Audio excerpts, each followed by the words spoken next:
How could I have been so naive? Cagliostro, that miscreant. He's got me. He's got us all. There. You are free. Senor.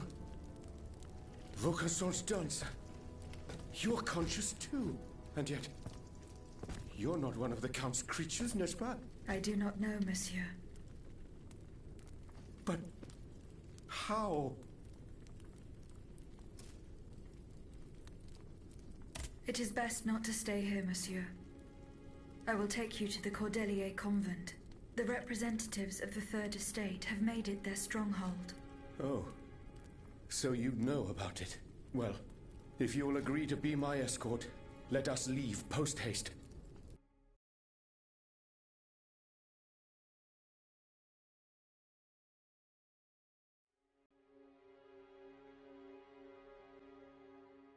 You are safe now, Monsieur Lavoisier.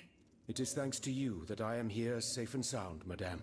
And though your very nature is a mystery to me, I am and shall be forever in your debt. What is prussic acid? It's a volatile compound extracted from Prussian blue, which is a pigment derived from the cochineal, an insect. What does it do?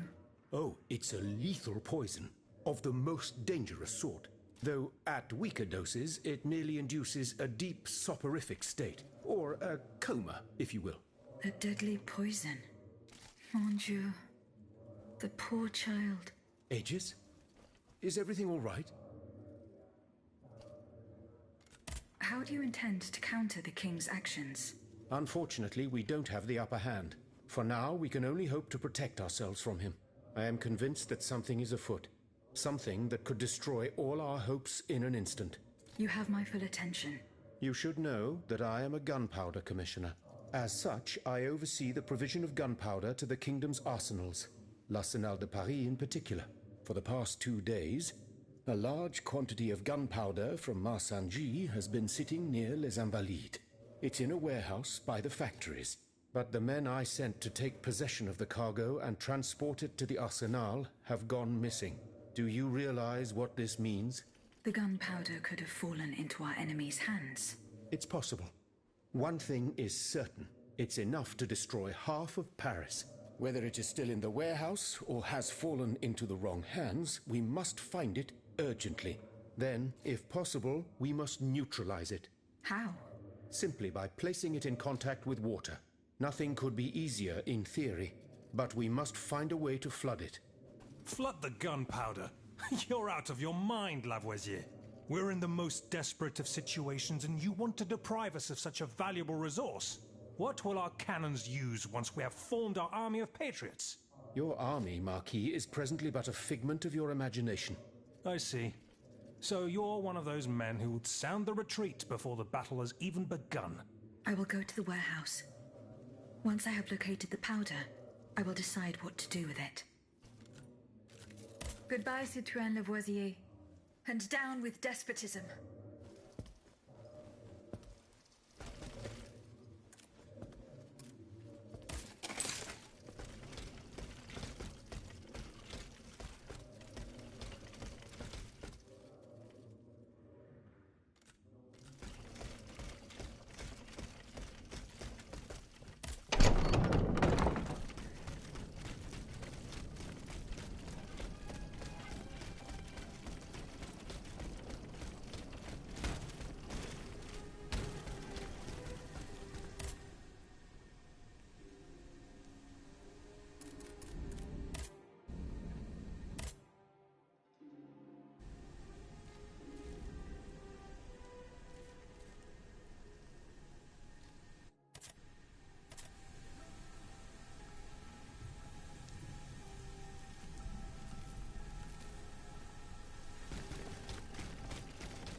Athanasius' hiding place.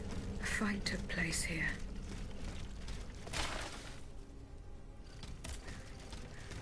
Franciscus Antonius. What unusual names. Whose king could this be? Perhaps the guests at the Cordelier can enlighten me.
General Lafayette. Do you need help, Aegis? General, there is an alarming rumor about you going around. Huh. Just one, is there? You are accused of having delivered the troops who had gathered in the Place Dauphine over to the king. Calumny. This is nothing less than vile slander. I am the staunchest opponent of the bloodthirsty tyrant who claims to rule us. What's more, I did not call for the uprising. The National Guard came together on their own. This was the work of soldiers who rebelled and called on the people to rise up and defend Paris. It was only after they had gathered that the troops asked me to lead them. Alas, I was too late. But tell me, where did you hear this rumor?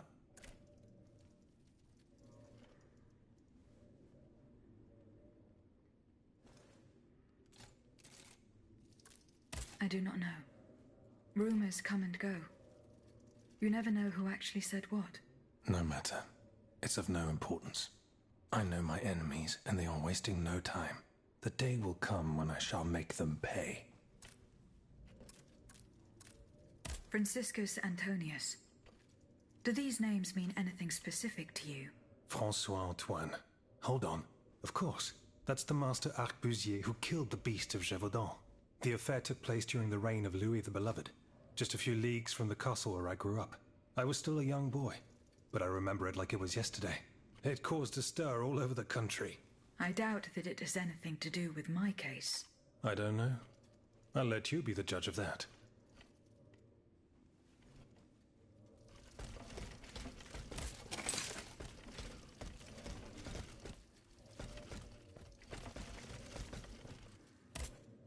Aegis, I'd like to talk to you about my research. Do you have a few moments to spare for me? Certainly, mon père. I am listening. I've carefully collected the testimony of our companions here. Then I compared them with the observations made during my investigation of the man who calls himself Cagliostro. I came to quite the shocking conclusion. I believe I have discovered how the royal automats remain constantly in motion, like clocks that never need winding. They get their energy from the souls of the dead, Aegis.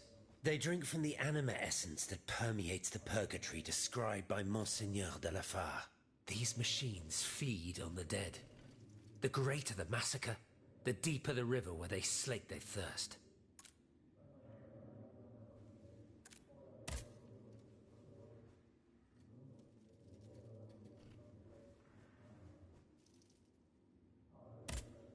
Can I help you, Aegis?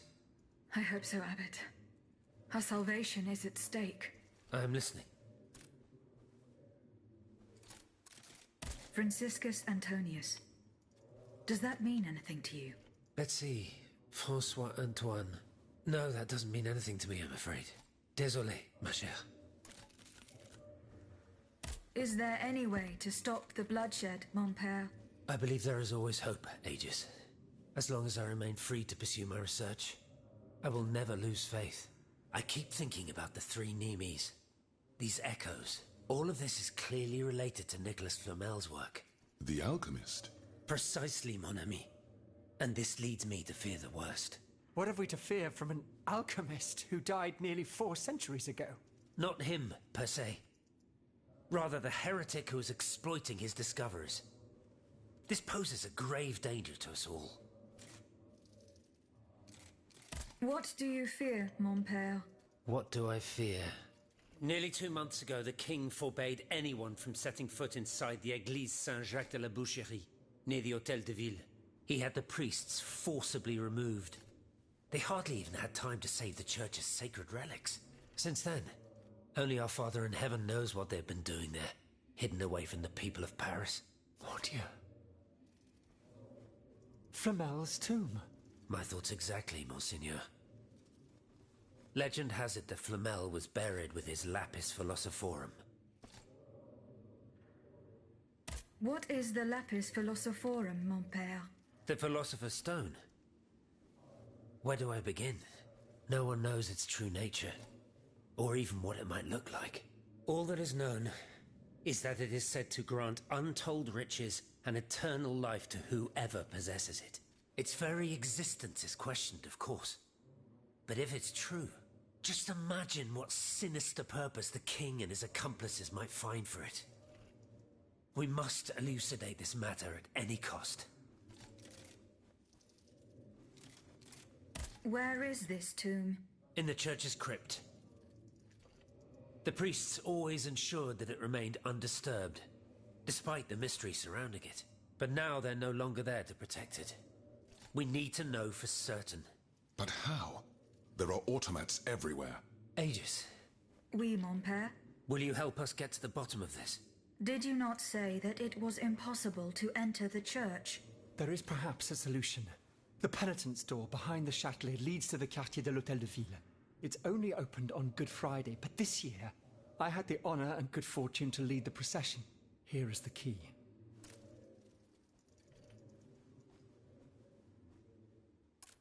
Goodbye, Abbot. And may liberty triumph.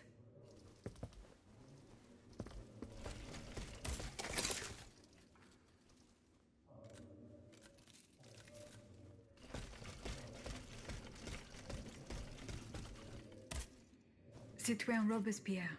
Madame.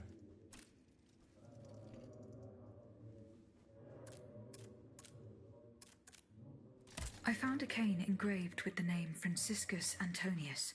Who could it belong to? Let me think a moment, je vous prie. I know an Antoine Francois, a printer on Rue de la Harpe. His surname is Momoro, but he is a man of the people and a true patriot. I doubt that he ever sported a cane with his name engraved on it. Yes. This is clearly not the right direction. I have yet to procure Monsieur Necker's bonds. You don't intend to leave them to the king, do you? No, that is out of the question. That's good to hear. Quoi qu'il en soit. If you do manage to get them, come and find me. Were you present when the Estates General was dissolved? Oui, madame. I had a front row seat. I witnessed what it cost to defy the crown. We laid bare before the king the abject misery of his subjects. It was more than he could suffer. So he had the people's representatives dispersed by means of bayonets. At least we only had to contend with soldiers made of flesh and blood. Positively angelic compared to the machines that have swept through Paris.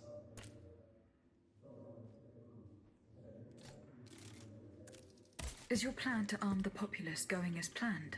Oh, far from it, madame. The situation is hopeless.